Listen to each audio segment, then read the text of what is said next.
All cameras, all eyes, all conversations, locked on one woman, Caitlin Clark. But this time, it's not about basketball. It's not about logo threes, rookie highlights, or viral assists. No, this time the headlines are exploding for something completely different, because Caitlin Clark just broke WNBA rules in a way no one saw coming. Welcome back to Her Hoops, where we break down every twist, every controversy, and every moment the WNBA tries to keep quiet. Trust me, all roads, all cameras, all people will be tuned in for the Annika ProAm. Why? To see the GOAT, Caitlin Clark, take over the show. We have it here. Caitlin Clark will compete in the Annika ProAm. This is gonna be fire. Y'all know she set the whole golf world on fire last year, had everybody tuned in. The ratings jumped up crazy. They jumped up crazy. And trust me, this one's going to shake the league to its core. So here's what happened. Caitlin Clark, the face of the WNBA, the player responsible for record-breaking ratings, sold-out arenas, and historic fan growth, just defied the league's orders. Not on the court, but on the golf course. Yeah, you heard that right, the golf course. When news broke that Caitlin was heading back to compete in the LPGA Annika ProAm, fans cheered. It was supposed to be a lighthearted charity showcase. In the same event that she was in last year, which garnered a hell of a lot of attention, a ton of attention. Caitlin Clark will run it back at the LPGA event. WNBA star will compete in the Annika ProAm. Annika Sorenstam, and I believe they might even have they've got a statement from somebody. Caitlin Clark enjoyed her time at the Annika so much last year that she's running it back.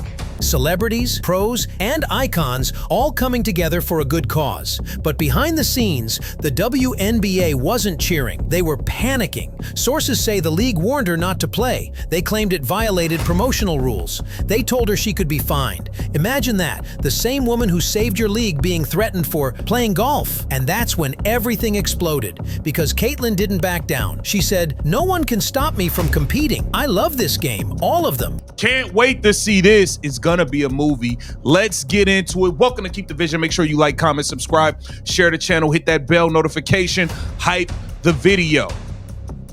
Caitlin Clark, for her second off season, she will compete in the Annika ProAm. As it says here, it will take the Gamebridge ambassador Caitlin Clark returns to play this Wednesday. No, not this Wednesday. In the Wednesday, November 12th, ProAm. That one line broke the internet because it wasn't just about sports. It was about control, about independence, about a player who refuses to let a league decide her limits. So tonight on Her Hoops, we're diving deep into how a simple charity event turned into a full-blown power struggle between Caitlin Clark and the WNBA itself. A story of rules, rebellion, and what happens when the league's biggest star decides she doesn't need permission anymore. Stick around, because this is bigger than basketball. This is the start of a movement.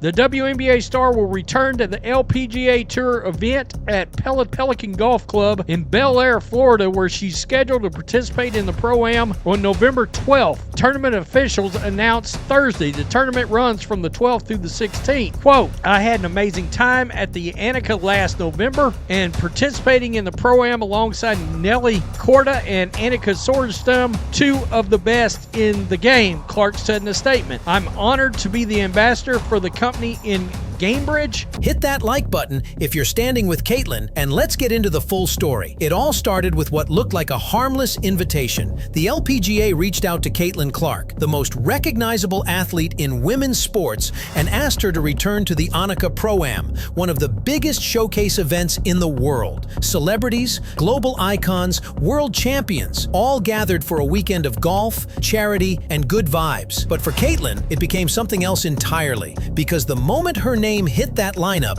the WNBA's leadership flipped the switch from celebration to crisis mode. Behind closed doors, insiders say the commissioner herself, Kathy Engelbert, tried to stop it. She reportedly warned Caitlin's camp that participating could be a violation of league guidelines, promotional conflicts, sponsor rules, player image restrictions. Whatever excuse they could find, they used it. But here's the truth. This wasn't about golf. It was about power. Caitlin Clark's brand has grown faster than the WNBA can control. Everywhere she goes, ticket prices spike, merchandise sells out, TV ratings triple. The LPGA tickets for the Pro-Am, they went from $25 to sold out in hours, a 1,200% spike in demand the moment Caitlin's name dropped. She's not just a player anymore, she's a walking economy. The LPGA saw it instantly. They rolled out the red carpet, press promos, social media blasts, feature interviews. They paired her with Nelly Korda, the world's #1 golfer, because they knew exactly what this meant: exposure, crossover fans, and cultural impact. Meanwhile, the WNBA sat in silence, or worse, behind threats. Because from their point of view, Caitlin wasn't just building her brand, she was building influence. And influence in a tightly controlled league is dangerous. That's when Stephanie White, Caitlin's head coach, decided enough was enough. She went to bat for her player and told the league point-blank, "She's going. You can't stop her." That moment right there drew a line in the sand. It wasn't just a coach defending her star, it was a message to the entire WNBA. You can't micromanage the players who made you relevant again. Fans caught wind of the tension and went off. Social media exploded. Why punish the player who saved your league? Why stop the one woman bringing in record crowds? Even owners quietly started questioning leadership. How could the WNBA, desperate for exposure, be blocking the biggest crossover moment in women's sports? And when Caitlin finally showed up to the event, smiling and swinging, you could feel the statement she was making. Not just for herself, but for every woman who's ever been told to stay in her lane. She wasn't breaking rules, she was breaking limits. So let's break down exactly what happened next. Because once Caitlin Clark stepped onto that golf course, she didn't just tee off. She triggered an entire chain reaction inside the WNBA. The moment those first images of Caitlin in her golf polo hit social media, swinging alongside Nelly Korda, smiling for cameras, the internet went nuclear. SportsCenter clips, golf pages, even ESPN's main feed were plastered with her face. The caption? Caitlin Clark, the crossover queen. In less than an hour, the post hit 2 million views. In 24 hours, she was trending above the WNBA Finals recap. Now imagine being in the WNBA office that day. Their biggest storyline wasn't a championship, it was a player they tried to silence. Sources close to the situation say the league's PR team was in panic mode. Emails flew out, calls were made. Some staff were even told to de-emphasize coverage of the golf event on official WNBA channels. Let that sink in. Your most marketable player in front of a new audience of millions, and you're trying to hide it? But Caitlin's team wasn't backing down.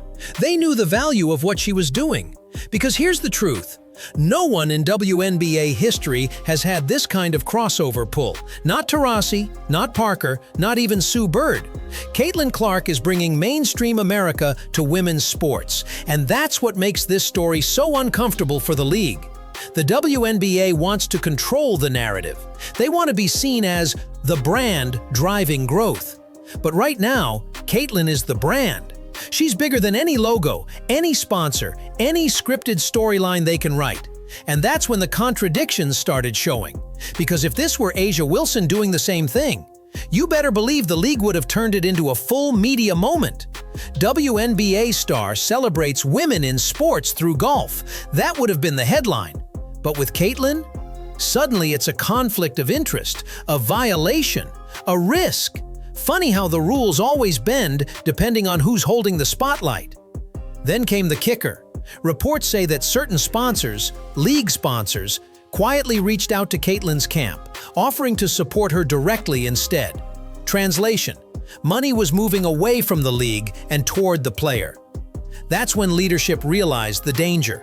If one athlete has more influence, more sponsors, and more fan loyalty than the entire organization, well, who really holds the power then? By the time the event ended, Caitlin's name was everywhere. LPGA officials called it their most successful Pro-Am ever. Meanwhile, the WNBA's silence looked louder than words. They tried to ignore her, and all it did was prove her point. Caitlin Clark doesn't need their permission to be great. By this point, Caitlin Clark wasn't just a player testing the WNBA's limits, she'd become a mirror. A reflection of everything the league says it stands for, but often refuses to back up when the cameras are off.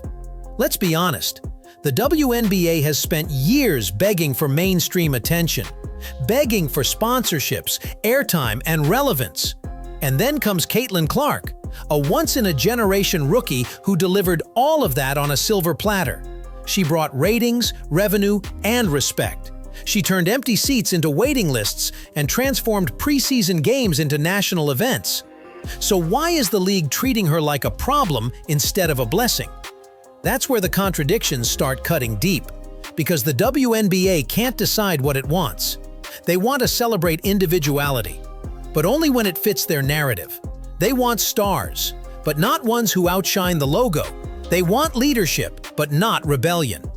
When Caitlin chose to play in that golf event, she shattered their illusion of control. She didn't break any laws. She didn't skip practice. She didn't insult the league. When Caitlin chose to play in that golf event, she shattered their illusion of control. She didn't break any laws. She didn't skip practice. She didn't insult the league. She simply said, "I'm going to live like the star you told me I was." And somehow, that was too much. That's when tensions inside the locker room started to show. According to multiple reports, players were split. Some said Caitlin should play by the rules, while others quietly applauded her guts. Even a few veterans, ones who felt the WNBA's double standards for years, started speaking up. One player was quoted saying, "We've been told to act like stars, but the moment we do, they try to humble us. That's not jealousy, that's frustration." Because Caitlin isn't just fighting her own battle. She's fighting a system that still struggles to understand how women's power works. The WNBA wants control. Caitlin wants freedom. And that clash is starting to expose cracks in the foundation of the entire league. Then came the subtle punishment. Media access was tightened. Certain WNBA social accounts stopped reposting her highlights.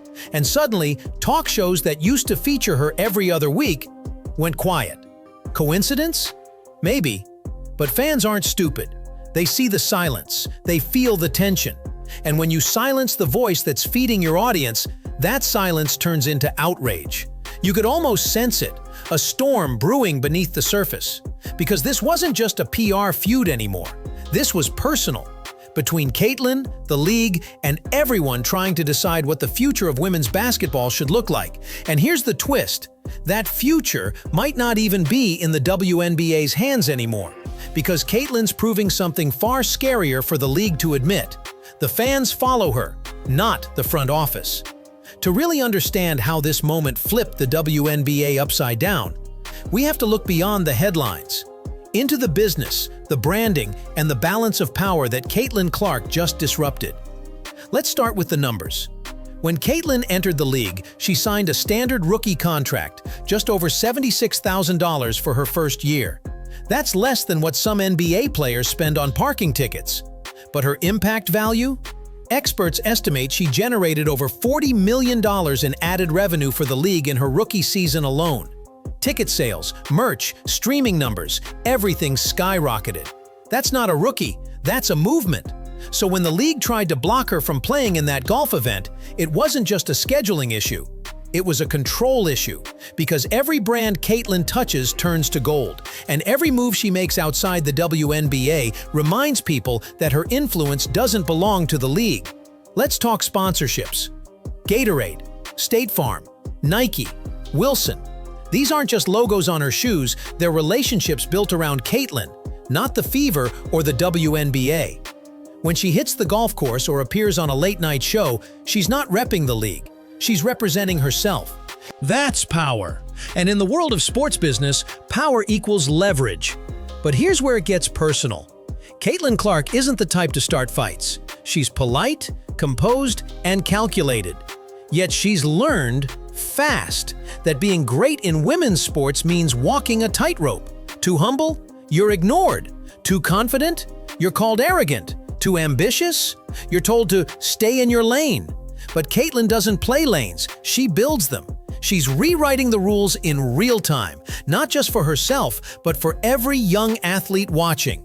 When a 10-year-old girl sees Caitlin competing in golf, basketball, and media, unapologetically, she learns that being multi-talented isn't a distraction, it's freedom. And that's why this clash cuts so deep for the WNBA, because Caitlin Clark isn't waiting for permission to grow the game. She's doing it herself, and it's working. ESPN's metrics show that viewership increased by 181% during her games compared to non-Clark matchups. Indiana Fever's road games? Every single one of them sold out. Her name has become bigger than her stat line. It's an economic engine. And here's the kicker. The LPGA's marketing team credited her presence alone for their record-breaking ticket sales at the Pro-Am. That's 2 leagues, 2 fan bases, and 1 player holding both in her hands. Now think about what that means long-term. If athletes like Caitlin start realizing they don't need the WNBA to stay relevant, the entire model changes. No league can survive when its stars become bigger than the structure itself. So yeah, maybe this wasn't just about golf. Maybe it was about evolution. Because Caitlin Clark isn't rebelling against the league, she's showing them what the next generation of athletes is going to look like. Smart, independent, marketable, and absolutely unstoppable. When Caitlin Clark picked up that golf club, she wasn't just swinging for fun. She was swinging at an entire system that's been holding women's sports back for decades. Because what we're watching isn't a scandal. It's a shift in how power works, a shift in who gets to decide what professional means, a shift in how female athletes are allowed to succeed. For years, the WNBA has lived in the shadow of 2 realities: limited exposure, league-first branding. The league built itself on unity, not individuality. Everyone moves together, everyone speaks through the same voice. But Caitlin Clark? She's not a product of that system, she's a product of momentum. She grew up in an era where social media, NIL deals, and viral moments built bigger stars than any commissioner ever could. So when she entered the WNBA, she didn't need their marketing plan. She was the marketing plan, and that scares them because the league wants to control the narrative, the message, the merch, the media. But Caitlin Clark isn't waiting for permission. She's showing that women's sports don't have to be small, humble, or limited to the sisterhood storyline. They can be bold, they can be loud, they can be profitable. That's why this golf moment matters. It's not about a rule violation. It's about a generational divide between the old guard who believes athletes should stay inside the lines and the new wave that's painting their own court. Think about it. Caitlin's crossover into golf wasn't just fun content. It was proof that a WNBA player could command mainstream sports headlines without even touching a basketball. She proved that women's sports stars can exist beyond their league, that they can be icons, not just employees. And the ripple effects are already showing. Brands are watching, networks are watching, other athletes are watching. You've got college players saying, "I want Caitlin's deal." You've got agents pushing for media freedom in future contracts. And you've got the WNBA realizing they can't rely on control. They have to rely on collaboration. Even outside basketball, the effect is huge. LPGA, NWSL, NCAA women's hoops, they're all taking notes. Because if Caitlin can open the door for cross-sport exposure, suddenly the ceiling for women's sports disappears. And let's be real, this isn't the first time a league tried to suppress a star who outgrew it.